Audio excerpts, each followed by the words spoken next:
Cumprimentamos a todos nossos amados irmãos com muita alegria, com a paz de nosso Senhor e Salvador Jesus Cristo. Estamos dando continuidade aos estudos bíblicos da CPAD.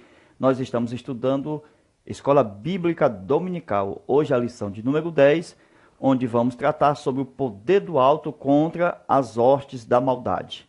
Hoje nós vamos fazer a continuação da aula do YouTube, que todos já têm em mãos o estudo da primeira parte.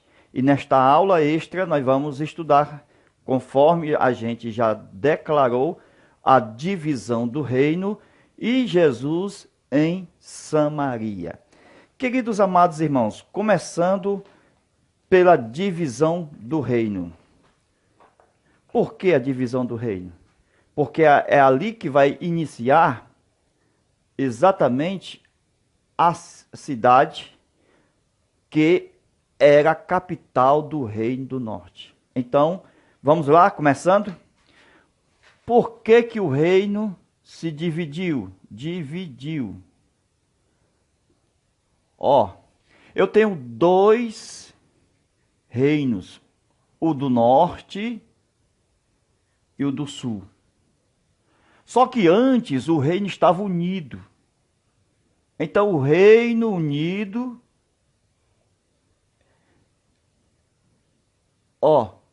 120 anos ele durou. Com isso a gente percebe, dentro desse Reino Unido, nós temos período de 40 anos, 3 períodos. Primeiro, segundo e o terceiro. Porque no primeiro estava Saul reinando, no segundo Davi, no terceiro Salomão. Só que nós temos um período anterior à monarquia. Isto aqui é chamado de monarquia, período dos reis. Certo? Anterior à monarquia, nós tínhamos o período dos juízes. Certo? Então, esse período dos juízes, quem reinava? Exatamente o próprio Deus. Então, Deus reinava e nós tínhamos aqui, nesse período, chamado de teocracia. Certo? O governo de Deus. O povo de Israel pediu um rei, assim como as nações também tinham os seus próprios reis.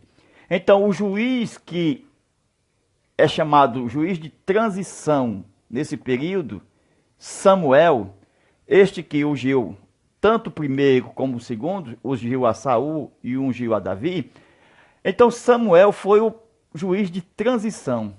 Conforme a gente vê no texto, ele achava que o povo estava rejeitando exatamente a si próprio, mas Deus havia dito a Samuel que a rejeição está sendo ao próprio Deus.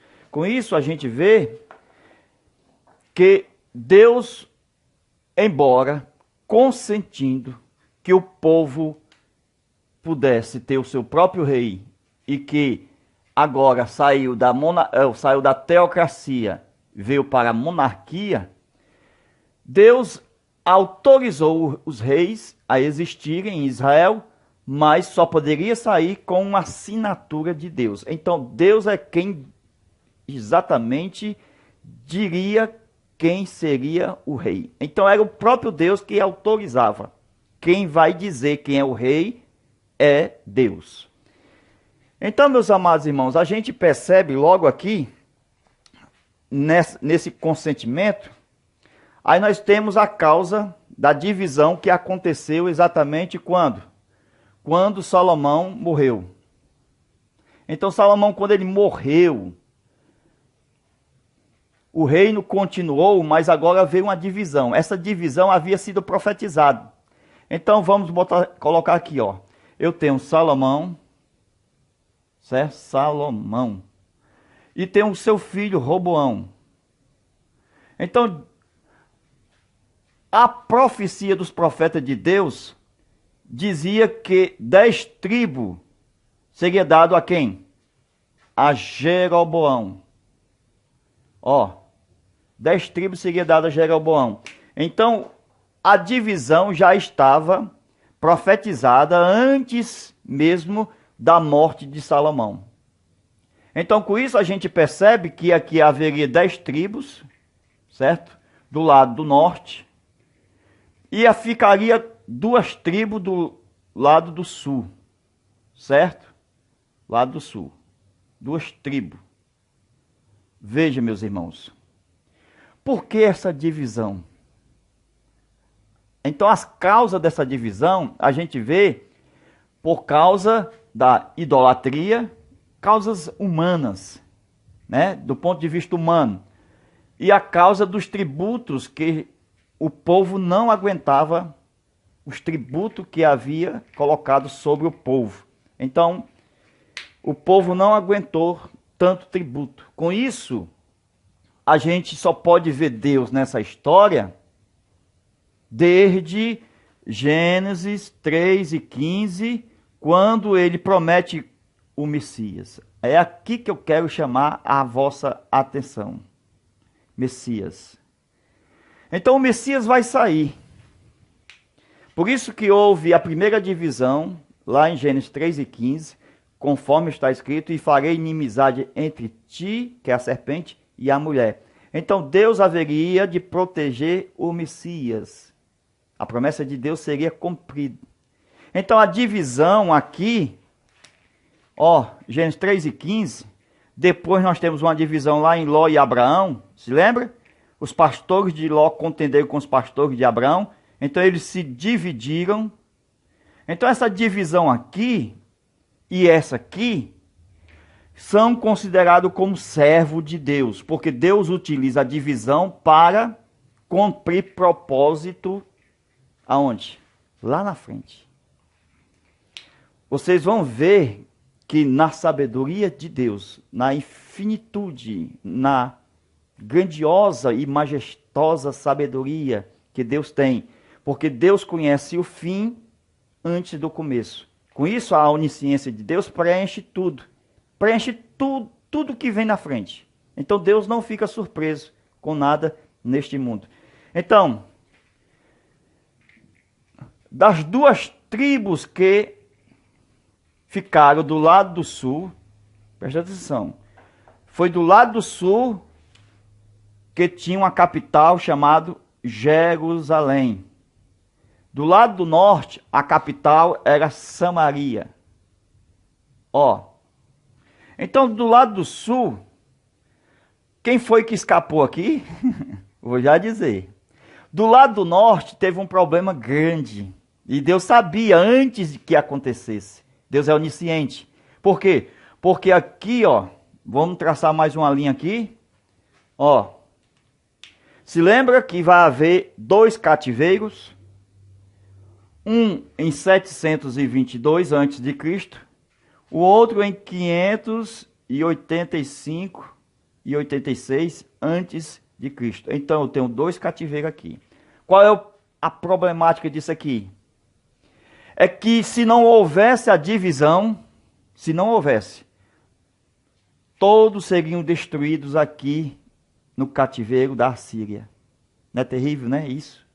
Por quê? A Síria invadiu o rei do norte, levou cativo todos, e a Bíblia diz que nenhum dessas 10 tribos, nenhuma, voltaram. Então nenhuma voltaram. Todas foram destruídas. O que é que a gente percebe? É que se não houvesse a divisão, até Judá, que estava do lado do sul, Judá seria destruído. Então o plano de Deus seria frustrado. Então a onisciência de Deus fez com que houvesse a divisão e a parte de Judá ficou do lado do sul. Então não foi destruído aqui pelos assírios. Com isso, em 585, houve um cativeiro, o chamado cativeiro babilônico. Então, nesse cativeiro babilônico, o povo também saiu da sua terra. Só que eles voltaram, foram só 70 anos de cativeiro. O profeta Ezequiel profetizou esses 70 anos de cativeiro babilônico. Então, Judá foi cativo, mas ele voltou para sua terra. Então esse é o Deus que a gente serve. Por quê? Porque Deus preserva por meio da divisão, porque Deus faz com que a divisão seja um servo, para que atue na história, para preservar a semente da mulher que está em Judá. É de Judá que vai sair o Messias. Glória a Deus. Tremendo, né, isso aqui? Então, meus queridos e amados irmãos, Deus, Ele sempre vai dar crédito a mim e a você. Não pelo que a gente era no passado, mas naquilo que a gente poderá ser no futuro. Por quê? Porque Deus conhece o nosso futuro. Então Deus não dá crédito que nem os homens. Os homens pegam a sua ficha e vê o seu passado, se ele está limpo, para poder se empregar, para poder trabalhar. Olha a ficha corrida, se não tem nenhum problema. Mas Deus é diferente. Deus não olha para o passado, Ele olha para o seu futuro. E Ele vê que o futuro é brilhante. Não importa se no meio da história haverá uma divisão para preservar a sua vida, mas Deus está no controle de toda a nossa história. Então, meus queridos amados irmãos, Deus preservou na sua infinita sabedoria a tribo de Judá. Agora vamos para Jesus em Samaria. No contexto que Samaria estava do lado do Reino do Norte. Mas, vamos lá para os evangelhos, João capítulo 4. João capítulo 4, versículo 24, quando Jesus disse para a mulher samaritana: Deus é espírito, porque importa que aqueles que o adorem em espírito e em verdade.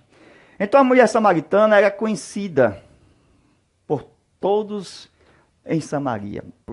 O problema é que ela tinha uma vida sentimental arrasada, derribada. Mas Jesus sabia. Irmão, a história de Jesus e a samaritana, presta atenção.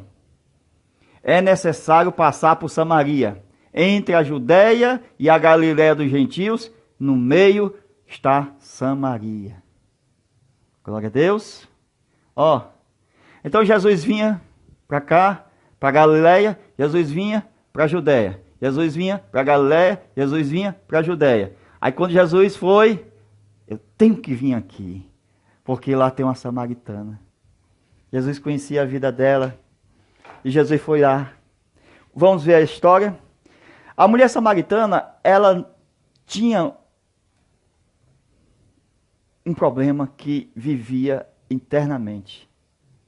E esse problema que a gente vai ver está relacionado ao poço. E ela não tinha uma família como tem normalmente as outras pessoas. Então ela não tinha uma família sua própria. Então a gente percebe que ela vivia na sua mente e no seu coração uma vida escondida.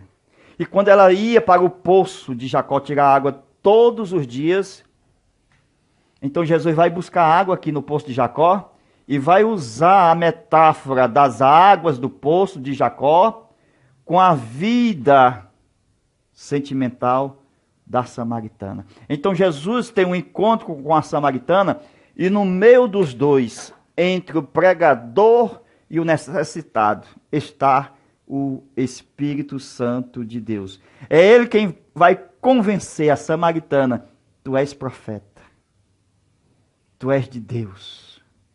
Então, entre o pregador, o missionário e o necessitado, tem um Espírito Santo que o convence a pessoa do pecado, da justiça e do juízo. Então, ela vivia uma vida triste porque não tinha uma fonte. Não tinha uma família. Ela ia todos os dias ao poço buscar águas. E isto revelava a sua própria vida cotidiana, porque todo dia ela ia buscar água. E toda noite também havia um poço, nas caladas da noite, que ela também estava escrava desse poço. Escravo, por quê? Porque ela tinha estado com 5 maridos, e agora o 6º ainda não era o dela. Com isso a gente vai ver que Jesus conhece muito bem essa situação difícil que a mulher passava por essa escravidão no poço sexual que ela passava todas as noites. E Jesus sabia antes de vir. Jesus já conhecia toda a sua história. E aí ele vai pedir água no poço para poder descobrir a vida da mulher samaritana e com isso ela pudesse perceber que havia um escape para a sua história. É difícil? É difícil. Mas ninguém pode julgar uma vida de uma pessoa nesse estado. Jesus, quando ganhava almas, isso é um exemplo para nós. Ele nunca chamou a pessoa de prostituta, de escravizado do vício da droga, do álcool ou de bêbado. Jesus sabia ganhar alma. Jesus precisava exatamente usar metáforas sem tocar no assunto. Com isso, ela caía em si e reconhecia a sua necessidade por meio da metáfora. Glória a Deus, o Espírito Santo estava no meio dos dois. Então vamos lá. Ela tinha uma vida triste, por quê? Porque as experiências que ela tinha eram experiências escondidas. Ela achava que ninguém sabia a vida íntima dela. Ela achava que só ela podia ter a certeza que só ela sabia e que só ela tinha olhos para ver a sua própria situação. Ela achava que ninguém mais sabia, nem mesmo as suas amigas que andavam com ela sabiam o que ela sabia. Então era uma condição triste, mas Jesus sabia o problema que estava no coração da mulher samaritana. Jesus sabia tanto porque em outra ocasião Jesus disse: eu tive sede. Eu tive sede. Glória a Deus.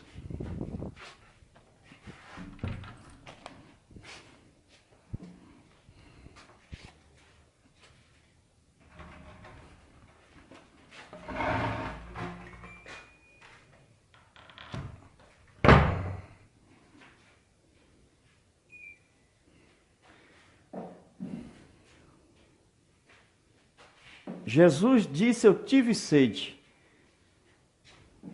Glória a Deus. Eu tive sede e não me deste de beber. Eu tive fome e não me deste de comer. Quando foi, meus amados, que Jesus teve sede, se ele mesmo é a água da vida?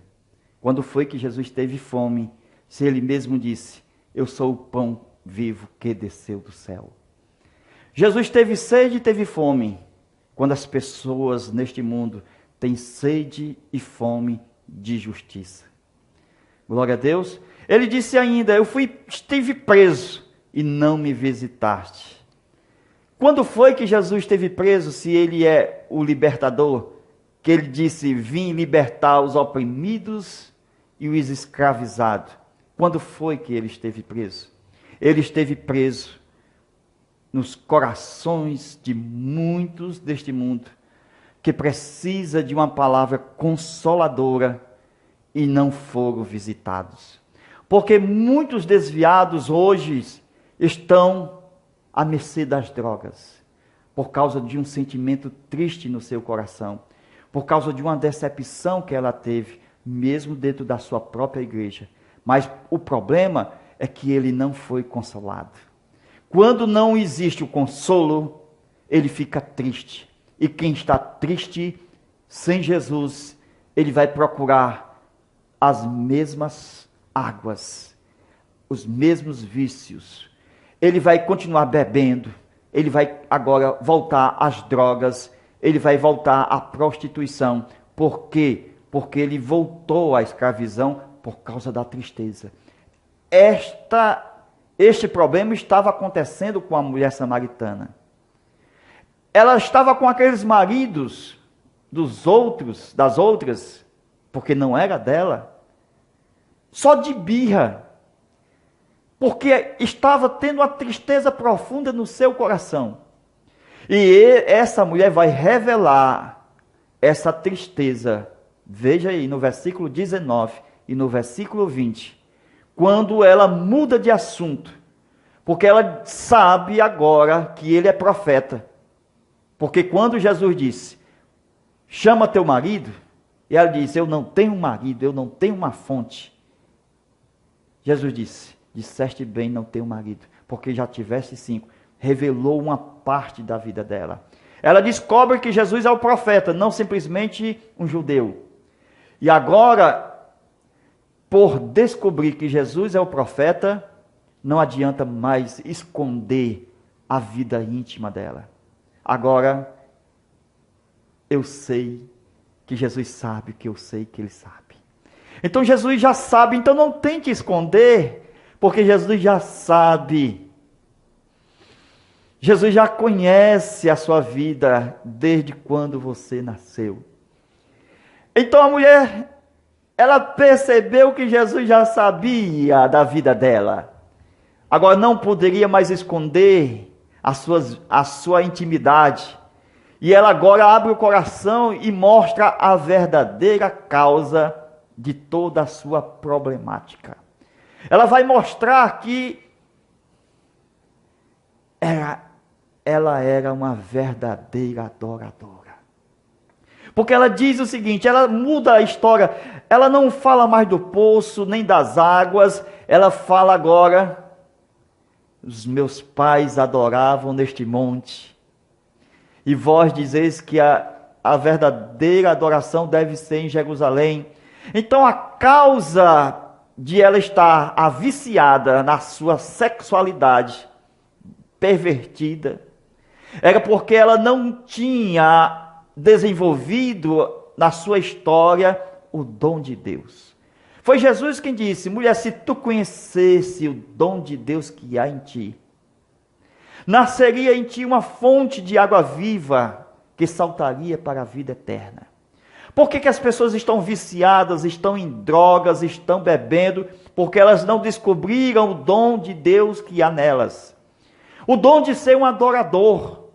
Porque Jesus sabe que as pessoas, embora viciadas do ponto de vista humano, mas Jesus sabe que a causa é a falta de adorar a Deus. Por isso que Jesus chega, se você beber das águas que eu lhe der, nunca mais você vai voltar a ter um marido estranho. Você não vai ter mais um marido estranho, você vai ter uma fonte, você vai ter uma família, você vai ter um homem. Porque o homem, para ter uma fonte, precisa de uma mulher. A mulher, para ter uma fonte, precisa de ter um marido. Com isso, ela não tinha esta fonte. Por isso que estava escrava do poço. Ela ia todos os dias, tanto no poço de Jacó, como no poço noturno, para poder exatamente os seus vícios estar de uma forma proliferada. Com isso a gente percebe, meus amados irmãos, Jesus disse, se conheceres o dom de Deus e aquele que te diz. É importante saber o dom de Deus e aquele que te diz. Então Jesus tem o dom para dar e tem esse dom para ser reconhecido pelo doador. Então temos que conhecer também o doador. Então, meus amados irmãos, o poço revelou toda a vida dela. Então Jesus não queria água, beber do poço de Jacó. Jesus queria a alma dela. Jesus queria mudar a vida da mulher samaritana. Com isso, ele mostrou dentro exatamente do poço das águas de Jacó, que essas águas representavam a vida dela, a vida sentimental dela. Então, todas as pessoas que vivem a vida nesse poço sujo do mundo, sem Jesus, vai voltar a continuar bebendo as mesmas águas imundas, sujas. Só Jesus tem uma fonte para dar. E esta fonte, a mulher samaritana, ela diz, eu creio, Jesus, me dá logo destas águas, para mim ter uma fonte. Ela conheceu que Jesus sabia do coração dela. E que o único problema agora era que ela tinha que voltar a adorar a Deus. Jesus disse: eu vou te dizer uma coisa, mulher. Olha, mulher. Veja o que eu vou dizer, mulher. O Pai te procura, mulher. A Bíblia diz que o Pai procura ela. Então, para que ficar magoada, mulher? O Pai te procura. O Pai te procura. Jesus disse: existem dois tipos de adoradores. Aquele que adora o que sabe o que está adorando. Mas tem um adorador que não sabe o que adora. Então, vou resolver esse problema para você agora. Quer estar livre dessa escravidão, desse poço? A hora é agora. Somente adorando a Deus, você terá uma fonte. Você terá uma família. Aí Jesus começou a explicar os dois tipos de adoradores e a mostrar que ela tinha que voltar a cantar, a pregar e a orar. Por que muitos desviados hoje saem da igreja? Por causa de tristeza no coração, com problemas que houve no meio dos seus próprios irmãos. E esses irmãos não consolaram, não perdoaram. Com isso a gente percebe que ela agora descobriu o dom de Deus. E ela disse: eu creio, Senhor, que o Messias vem e que nos dirá tudo. Então a problemática foi resolvida. Por quê? Porque ela agora creu. Foi Jesus que disse: crê em mim, mulher. O problema é porque muitos não creem, mas se crer, verás a glória de Deus. Então Jesus explica que toda a problemática é por falta de adoração a Deus. O Pai procura os verdadeiros adoradores que adoram a Deus em espírito e em verdade. Quer resolver os problemas da sua história, da sua vida? Pense que Jesus ainda continua dizendo: o Pai te procura, mulher. Homem de Deus, o Pai te procura. Então saia dessas picuinhas, dessas birras, e deixa o Pai te achar. Porque somente aquele que adora a Deus em espírito e em verdade, que volta a cantar, que volta a sorrir, que volta a pregar, que volta a orar, recebe a fonte inesgotável da água da vida. Que Deus abençoe e que Deus te guarde. Até a próxima aula, se Deus quiser. Amém. Deus abençoe a todos. Fica na paz.